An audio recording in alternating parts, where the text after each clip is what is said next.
नमस्कार दोस्तों, आपके अपने परिवार आरडब्ल्यू सिविल सर्विसेज पर आपका बहुत बहुत स्वागत है। मित्रों, आशा करता हूं कि आप सभी अच्छे होंगे, बढ़िया होंगे, खुशहाल होंगे और जहां भी होंगे एकदम बेहतरीन होंगे। तो आप सभी को पता है कि डे बाई डेज हमारी एक जिला दर्शन सीरीज जो यूपी के 76 जनपद अब तो फरंदा भी बन गया जनपदों के बारे में हम डेली विचार विमर्श करते चल रहे हैं और प्रति एक जनपद को हम संक्षिप्त तरीके से करते भी चलते हैं। और मुझे पूरी उम्मीद है कि ये जिला दर्शन सीरीज आपकी परीक्षा के लिए बहुत ही ज्यादा कारगर सिद्ध होगी। तो आज मैं बात कर पाऊं उस जनपद की जिसका नाम होगा जौनपुर। जौनपुर की यदि मैं बात करूं तो ये वाराणसी मंडल में पड़ता है। पहली बात तो ये भी पूछ ली जाती है कि कौन से मंडल में आता है, तो आप सभी बता पा रहे होंगे सर जी ये तो वाराणसी मंडल में आता है। तो एक बार हम देखेंगे जौनपुर के बारे में। ये आपको उत्तर प्रदेश का मानचित्र दिखाई पड़ रहा होगा और इसी मानचित्र में यदि मैं बात कर पाऊं तो आपका ये रहा जौनपुर, ठीक है ना। और ये पूर्वी, ठीक है ना, पूर्वांचल का जनपद होगा और जिसका नाम जौनपुर ये आपको दिखाई दे रहा होगा उत्तर प्रदेश के मानचित्र में, ठीक है। चलो, जौनपुर की मैं बात कर पाऊं तो जौनपुर का उपनाम कई बार पूछा जाता है, तो इसे सिराज ए हिंद और पूर्व का सिराज कहा जाता है। अब परीक्षा में बहुत बार क्वेश्चन पूछा गया कि सिराज ए हिंद के नाम से उत्तर प्रदेश राज्य के किस जनपद को जाना जाता है, तो आप बता पा रहे होते हैं सर जी वो तो जौनपुर होगा, ठीक है। चलो, जिला मुख्यालय की बात कर पाऊंगा तो आप बता देंगे जौनपुरी। और जौनपुर की यदि मैं बात कर पाऊं तो ये गोमती रिवर के किनारे भी अवस्थित है। कौन सी रिवर की बात होगी, तो गोमती नदी की बात होगी। चलो, एक जिला एक उत्पाद योजना बात होगी ओडीओपी योजना की। तो ये 24 जनवरी 2018 को एक योजना स्टार्ट होती है। कब की बात होगी, 24 जनवरी 2018 को। और इस योजना के तहत ऊनी जो कालीन होती है, जो दरी होती है, उसके लिए इस जनपद को मान्यता प्रदान की गई। चलो ठीक है सर जी, ये आपके सामने दिखाई भी दे रही होगी कालीन।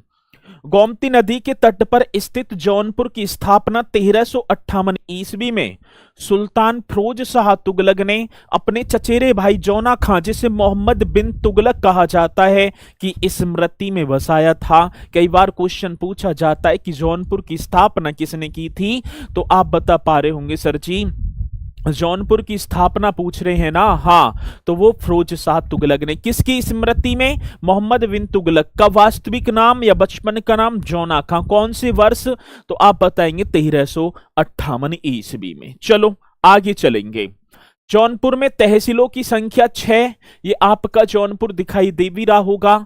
और 6 तहसील कौन कौन सी होंगी, बदलापुर, जौनपुर सदर, केराकत, ठीक है ना। कौन सी होगी, केराकत, मछली शहर, मारी याहू और शाहगंज। ये आपके जौनपुर की क्या होंगी सर जी, तहसीलें हैं। और तहसीलों की संख्या मेरे भैया कितनी है, तो 6, ठीक है, सभी को पता भी होगा। चलो आगे बढ़ो, पर्यटन स्थल घूमने चलेंगे। अटाला मस्जिद आपने जन कितनी बार पढ़ी होगी, जौनपुर की अटाला मस्जिद। लाल दरवाजा मस्जिद भी आपको पता होगा। शाही पुल भी यहां पर अवस्थित है, जो गोमती नदी पर अवस्थित है, अकबर के द्वारा निर्मित था। झझरी मस्जिद में बात करूं या झांझरी मस्जिद भी हम बात कर देते हैं। गौरी शंकर मंदिर होगा, ठीक है ना, ये मस्जिद कर दिया। गौरी शंकर मंदिर आप बता पा रहे होंगे। मां शीतला चौकिया धाम भी यहां पर होगा। जामा मस्जिद और हिंदी भवन और शाही महल भी यहीं पर अवस्थित होगा। कौन सा महल होगा, शाही महल, ठीक है। चलो, पौराणिक मान्यताओं के अनुसार यह स्थान भगवान परशुराम जी का जन्म स्थली भी मानी जाती है। अब क्वेश्चन तो कई बार पूछा जाता है कि परशुराम जी की जन्म स्थली किसे कहा जाता, माना गया है, पौराणिक मान्यताओं के अनुसार की बात है, तो आप बता पा रहे होंगे सर जी जौनपुर जनपद को, ठीक है ना, माना जाता है। एक महर्षि हुए जिनका नाम था जमदग्नि। आता है क्वेश्चन, महर्षि जमदग्नि का आश्रम जमेथा गांव जौनपुर में पड़ता है, वहीं पर अवस्थित होगा। और क्वेश्चन कई बार पूछा जा चुका है। तो महर्षि जमदग्नि का आश्रम कहां, जमेथा गांव, और ये कहां पड़ता है, तो आप बताएंगे जौनपुर में। चलो आगे बढ़ो। प्रमुख उद्योग की बात करूं, इत्र व सुगंधित तेल उद्योग, इलेक्ट्रॉनिक उद्योग, कृषि तथा कालीन उद्योग के लिए अपना जौनपुर जाना जाता है। अब मैं बात कर पाऊं प्रमुख संस्थान की, तो वीर बहादुर सिंह पूर्वांचल विश्वविद्यालय जो 1987 में स्टेब्लिश होता है। कई बार मैंने लिखाया भी है कि वीर बहादुर सिंह पूर्वांचल विश्वविद्यालय जौनपुर जनपद में अवस्थित है।